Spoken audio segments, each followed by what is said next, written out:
안녕하세요. 이프런트 타이거입니다. 고령 운전자에 대한 대책이 또 한 번 발표되었습니다. 최근 많은 곳에서 고령 운전자 사고들이 빈번하게 일어나고 있습니다. 특히 지난번 시청역 사고는 정말 커다란 충격이었는데요. 노인 인구는 계속 늘어나고 있고 그렇기 때문에 고령 운전자는 더 늘어날 수밖에 없습니다. 고령 운전자가 많아지기 때문에 사고도 많아질 수밖에 없는 구조입니다. 그렇기 때문에 정부에서는 앞으로 고령 운전자 운전면허증을 갱신할 때 또 하나 시험을 추가하기로 했습니다. 자, 그래서 오늘 말씀드릴 내용은 두 가지인데요. 운전자 능력을 다시 한번 평가하는 시스템, 이 부분이 하나 있고요. 또 하나는 가장 흔히 발생하는 페달 오조작입니다. 그러니까 가속 페달을 브레이크로 착각하는 운전자들이 많습니다. 물론 아무리 젊어도 착각할 수 있겠지만 나이가 들어가면 들어갈수록 신체적 능력이 떨어질 수밖에 없기 때문에 여기에 대한 대책도 함께 살펴보겠습니다. 자, 일단 먼저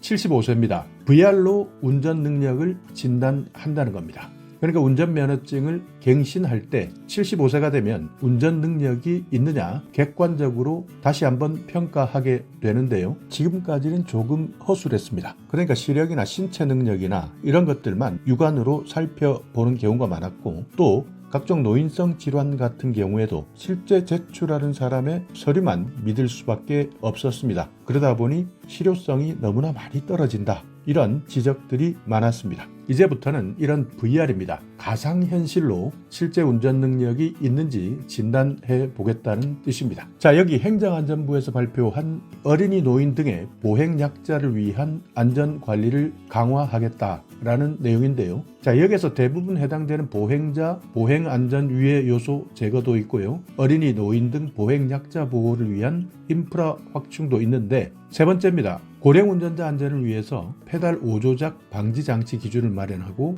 75세 이상 운전자 교통안전교육 과정에 운전능력 객관적 평가 시스템을 시범 도입한다라고 되어 있습니다. 자, 날짜 참고하셔야 되죠. 2025년 말입니다. 그러니까 올해 연말부터 VR입니다. 가상현실로 운전 테스트를 통과해야 면허증을 받을 수 있다. 이런 내용들인데요. 자, 이 내용들을 조금 더 확인해 보면 75세 이상 운전자 운전면허를 갱신할 때입니다. 이때는 적성검사를 하게 되는데요. 여기에서 의무교육입니다. 교통안전교육 과정에 가상현실을 기반으로 하는 개인별 운전능력을 자가진단하는 시스템을 시범 운영하겠다. 이때는 여러 가지를 봅니다. 실제 운전 환경과 거의 비슷한 환경이기 때문에 아무리 가상 환경이라 하더라도 실제 운전과 거의 똑같다 이렇게 생각하시면 되는데 여기에서 돌발 상황에 어떻게 대처하느냐, 갑자기 사람이 지나갈 수도 있고요, 또 차가 끼어드는 경우 이런 여러 가지 돌발 상황들을 놓고 여기에서 정말 안전하게 운전할 수 있는 능력이 있느냐, 이런 운전 능력을 진단해 보겠다는 겁니다. 비보호 좌회전이나 우회전, 코너링 이런 과정에서도 여러 가지 돌발 상황들이 나올 수밖에 없는데요. 이때 얼마나 효과적으로 대처하는지 스스로 평가하도록 하는 겁니다. 만약 여기에서 통과되지 못한 사람, 그러니까 운전 능력이 크게 떨어진다, 고령 운전자이기 때문에 이분은 운전하면 안 되겠다라고 생각될 때는 운전면허증을 자진반납하도록 유도하거나 컨설팅을 제공하겠다는 겁니다. 고령이라 하더라도 사람마다 다릅니다. 젊은 사람들과 크게 차이나지 않는 사람들도 있습니다. 그렇지만 대부분은 마음만 청춘인 경우가 많습니다. 그렇기 때문에 75세 이상일 경우에는 일단 면허증을 갱신할 때 가상현실 VR 시스템을 통해서 테스트해 보겠다. 통과하지 못하는 분들은 면허증을 자진 반납하도록, 그러니까 강제적으로 아직까지 반납시킬 수는 없습니다. 그렇기 때문에 자진 반납을 유도하겠다라는 내용을 발표한 겁니다. 여기에다가 최근 사고 중에서 가장 많은 사고 페달 오조작 사고입니다. 그렇기 때문에 고령 운전자 안전을 위해서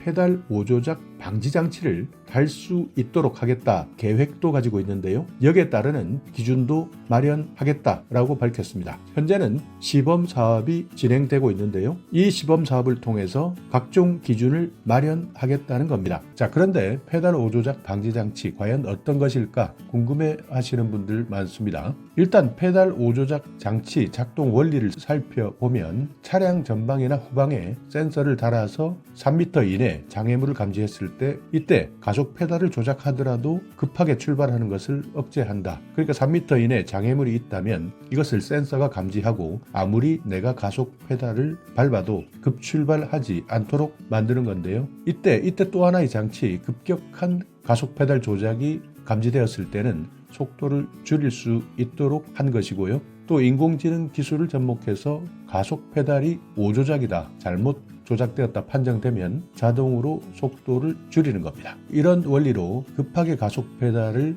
밟았을 때 제어할 수 있도록 하는 장치인데요. 이번에 발표된 내용을 살펴보면 시속 15km 이내 주행 중일 때는 가속 페달 오조작을 방지할 수 있도록 한다. 그러니까 천천히 15km 이내로 주행하고 있을 때 가속 페달을 브레이크로 착각해서 잘못 밟을 수도 있습니다.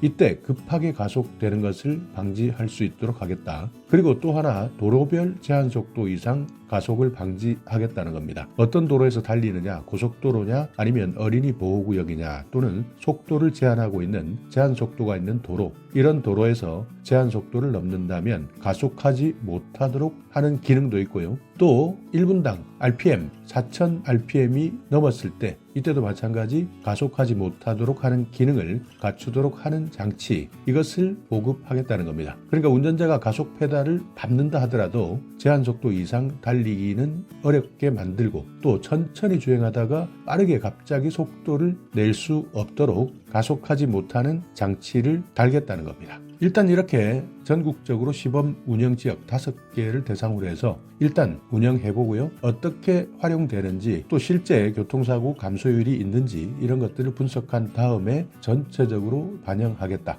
그래서 실제 어쩔 수 없이 운전할 수밖에 없는 생계형 고령 운전자가 가속 페달, 브레이크를 오인하는, 그러니까 페달 오조작으로 인한 교통사고를 줄여보겠다 하는 것이 이번 발표 내용의 핵심이었습니다. 그러니까 앞으로 페달 오조작 방지 장치, 이 장치가 계속 확대될 것 같은데요. 일본 같은 경우에는 2012년부터입니다. 이런 페달 오조작 방지 장치가 탑재된 차가 판매되었고 2022년에는 신차 90%의 이런 장치가 장착되었습니다. 그러니까 일본은 이미 초고령 사회를 경험하고 있기 때문에 신차 대부분에 이런 페달 오조작 방지 장치를 미리 탑재해 놓고 있는 겁니다. 일본에서도 교통사고, 그중에서 75세 이상 운전자의 교통 사망사고 원인 27.6%가 가속 페달과 브레이크 페달, 이것을 혼동한 부적절한 조작, 그러니까 오조작이었습니다. 반면에 75세 미만에서는 이런 오조작이 9.9%였습니다.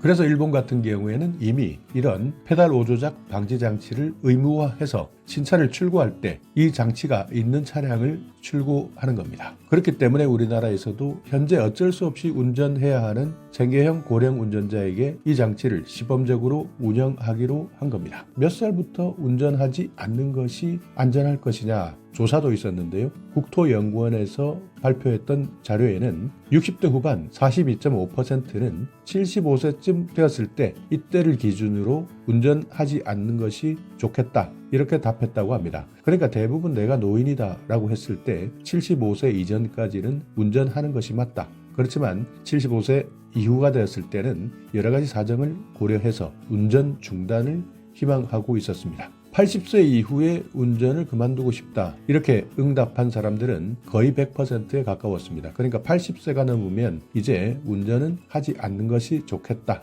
라고 판단한 겁니다. 그렇지만 수도권이냐 비수도권이냐에 따라서 상황이 조금 다릅니다. 매일 자동차 운전을 하는 고령자 비율은 수도권은 41.3%, 비수도권은 66.1%가량입니다. 그러니까 수도권 같은 경우에는 여러 가지 대중교통이 잘 만들어져 있고 비수도권 같은 경우에는 최근 있던 버스들도 없어지는 상황입니다. 그러니까 자동차가 없다면 그야말로 섬에 고립되듯이 고립될 수밖에 없는 상황. 그렇기 때문에 비수도권에서는 더 많은 고령 운전자들이 자가 운전을 한다는 겁니다. 수도권 41.3%, 비수도권 66.1%, 이렇게 거의 25%가량 차이가 나는 이유는 운전하지 않으면 사실상 생활하기 힘들기 때문입니다. 65세 이상 고령 운전자, 사고도 많지만 운전자도 계속 늘어나고 있습니다. 2022년 기준으로 보면 65세 이상 고령 운전자는 438만 명이었습니다. 2025년 내년에는 498만 명까지 늘어날 것으로